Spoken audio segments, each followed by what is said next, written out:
So grooming is a big deal. Big deal. For all of us, we don't touch each other that much and go through each other's hair, at least not nowadays.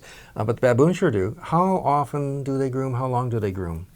It can vary a lot. They can groom just for a few seconds, you know, just sort of as like a little contact thing. And sometimes they will spend a lot of time socially interacting with each other in that way. And it's the sort of thing, if you watch them, it looks like it, you know, the closest parallel I can think of is sometimes when you go get your hair cut, you know, somebody will wash your hair for you. It feels awesome. And you can see them kind of stretching out and relaxing. Kind of like a massage too. Yeah, kind of a little bit like that. But they're actually pulling stuff off of each other's skin. They are sometimes, but actually I think that's clearly part of what they're doing. We know that so they're ticks and fleas and what else?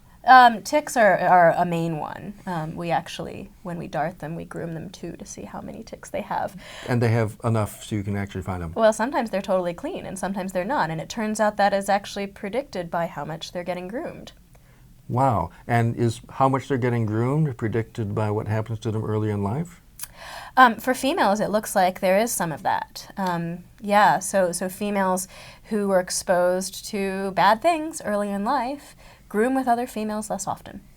And they probably have more ticks, and that might influence health? Is that one possible route? Yeah, there are a couple of routes, right? One might just be this direct, well, ticks carry disease, right? And so removing ticks, maybe that's helping them out because they're less likely to pick up tick-borne diseases or less likely to lose that blood from having something sucking on your skin.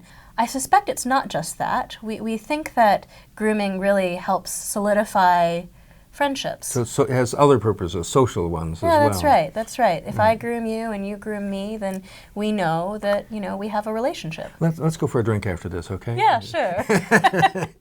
Okay, so that's so interesting. So is it mutual grooming where it's pretty equal time for either one, or does this hierarchy thing come in so that some individuals groom more and get less? That actually varies a lot by species. In some primates, grooming tends to be really directed, what we say is up the hierarchy, meaning that if you're lower status, you like to groom, you know, you got to take care of the big boys. That's right, and then less so the other way. But with the closest, what we think of as the most important social relationships, it's often really reciprocal. It's one of the actually interesting things that we found out recently is it also passes microbes in between baboons. Good microbes as bad microbes? We don't know. We just know that. How did you find that out?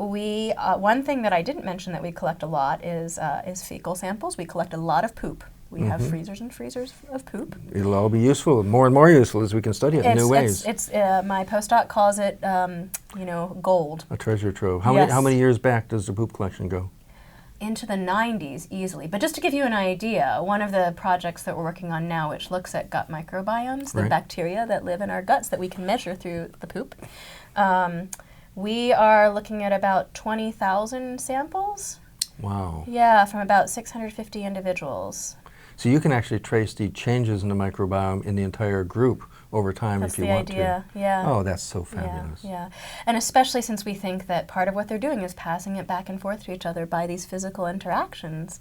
You know, we'd like to know when a new male comes into the group and he starts making friends. So you can actually test whether his microbiome gets starts transmitted. looking like everybody else's, or whether fabulous. he's bringing in something new. That's fabulous. Yeah.